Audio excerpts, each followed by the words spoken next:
Welcome back to the Anchorage podcast. I'm here in the dining room of the Anchorage camp with our Director Emeritus, David Ulrich, and we want to bring you a new podcast. It has been a long time since we've done a podcast, so we're glad to be back with you. What's our topic today, David? Well, as you can see in the background, we got some folks here working on the floor in the main room. Needed to be resurfaced, resanded, and they're here, which reminded me that 18 years ago, basically this week, was when we took that floor out and replaced it completely from the ground up, and really have done very little to it since then. The importance of that is that was the first project that comes to my mind where the ongoing operations of the camp were solely in the hands of volunteer help. We've done some projects before that particular project, that building some things, and we had a number of volunteers. We had a good volunteer group, but this was the first one that we basically, if the camp was going to continue, it had to be done by volunteers. And at a certain time, we closed down the camp, I think, for 6 weeks. Oh, wow. To do that project, and people responded in a wonderful way. And so we want to talk about the era of building, basically from 2008 until present, where things changed so dramatically for anybody that's been involved with the camp for long, that how much we have been in debt to those that the Lord has brought in with a heart for the ministry. We talked about last time, we were kind of going over this, that we're talking about building for adults, and then this kind of piggybacks on with that, correct? That's correct. I think I mentioned last time that some of the best advice that I received when we were talking about developing the camp and to its fullness, a good friend of mine, a good businessman, that gave me some very, very, very sound advice. And the two things that he brought up basically in the same sentence were build for adults. If you get adults on your property involved in the ministry, being ministered to, things will fall in place. And that we've certainly found that to be true. That's why we put all the effort into the property over next door with the Good Shepherd Annex, what we call the Good Shepherd Annex now. And then the cottages, we have 2 more underway. And then basically providing an adult-friendly environment has greatly increased our summer participation.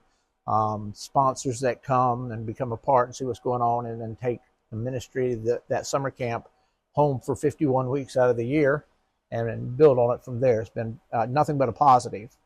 And then the second piece of that advice he gave me, basically again within the same breath, was when you're building, he said, don't hire labor. He said, go to your churches, find volunteers. If they put the sweat equity into it, they'll own it. When they talk about own it, not own the property, of course, right, but they'll own the ministry. It'll be their ministry as well. And so Lord gave me at least sense to heed that. I was a little skeptical, I'll be honest, but Lord gave me the sense to heed that, and it has been nothing but a positive. We have all the projects that have undertaken that have changed the face of the ministry so much over the last 12, 15 years, especially 18 years, if you want to go all the way back to 2008, were undertaken by volunteers, almost exclusively by volunteers. And the Lord has raised up the right people at the right time, people in business, having a business, and have been praying for some time about how they could use their business for the Lord. And all of a sudden, we have a need. I remember our plumber. I basically bought a couple of hot water heaters off of him. It was his first introduction to the camp. And we were about to start the bathroom wing, which has been so monumentally changing for the camp. And he was like, who's doing your plumbing? Okay, businessmen look for business. I got it. And I'm like, don't know yet. He said, oh, we've been praying about this. Would you let us do your plumbing? I'm like, yes, sure. But and the Lord has brought many, many, many people, and they've become supporters, and probably most importantly, they've become prayer supporters. Yeah. There are those that contact me routinely or let me know, David, you're not one of the few people that I pray for every day, but I pray for you every day, and have become a real backbone of the ongoing good operations of the ministry. You know, I was thinking about when you mentioned the floor in here 18 years ago. It seems so long ago, but then I remember being here. Oh, absolutely. And two of our kids working in the kitchen, kind of helping out during all that time. And but I remember watching the crew. I think two churches kind of came together. Guys, a lot of them didn't really know what they were doing other than they knew what they'd been told to do. And you had about four guys that were clearly knew what they were doing and leading the way. And it was just incredible to see the dining room, the main room, all that ripped out, ductwork repaired, sump pumps put in, flooring put in, and really all in a long weekend, we could say. Basically, he started on Wednesday night after they came in late after church and left Saturday right after lunch. And it had gone from floors to dirt to back to floors and ready for hardwood. We started hardwood the next Tuesday. And so that was what it did then. And then we were also working at that point in time. That's where what we call Cottage B, the Retro Cottage, was being torn out at that point in time. And we started that project, which we were in by the end of August of 2008. We were working on the upstairs, what is now room 17. We were making it into the loft. That was brought into it at that point in time, and I think we were also working on the lair. We had so many projects going on, and yet the Lord kept bringing in just the right people, just the right time, with just the right skills. And just going back to you personally, when you were here as a pastor, I don't think we would classify you as a construction expert. No, probably not. Probably not with sheetrock, especially. But you were here just saying, what can I do? And that's where I really got in my mind, how important to have somebody just be a gopher. It doesn't take much skill to be a gopher. Nope. A list and a place to go and something to drive. And I remember very well, you were busy, almost more busy than I was, and going back and forth and getting materials and such. And yet the project wouldn't have gone on without you. And it wouldn't have gone on without the people with the skills. And it wouldn't have gone on without the people that just wanted to be the Lord to use them in whatever way they could without having much background on it. And the Lord has blessed that over the years, particularly families that are looking for a project for their family to undertake and a ministry to be part of. Will come in and serve together. I can think of all kinds of projects that families have undertaken. Just say, this is what I want to teach my children to serve. I want to teach my family as a whole what we can do and how we can do it together and serve the Lord and use our time wisely there. And it's been over and over again. It was some truly excellent advice, and the Lord has used it, and we're dependent on it into the future. We've got a couple of projects coming up, big projects that won't be entirely undertaken by volunteers, but volunteers are going to play a big portion. Well, and people have a part. Sorry, just thinking about what's going on in the room right here. So I got two guys in here that have done the floor. Got somebody else that's going to be working on some electrical stuff in here. Got somebody else is donating their time and their skill as far as some design work. Upstairs, we've got painting going on, and part of that has all been donated labor by people who took their skills and wanted to use them here. And just literally thousands of dollars of savings that come. One of the things that struck me the most when we put in the pier, the main pier that has become so iconic over the lake with the two-story gazebo, and just has become a landmark. And it was a big project, and we have to have a pier. We don't have to necessarily have one that nice, but it's nice to have one that nice. But it is we have to have a pier. We can't function as a program without it.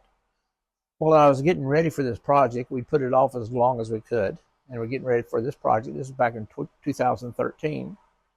To get an idea about what I was looking at, I came up with our plan and got it approved, and then I went to several pier builders in the area, and just to see what a contract cost would be for that pier.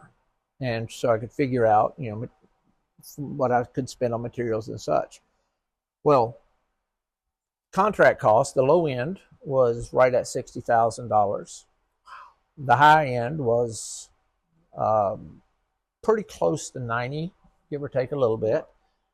And that did not include, because I didn't include into it, that did not include the electric, lighting, the benches, the seating, anything like that. It was just the pier, the structure itself, back up to the steps to meet code.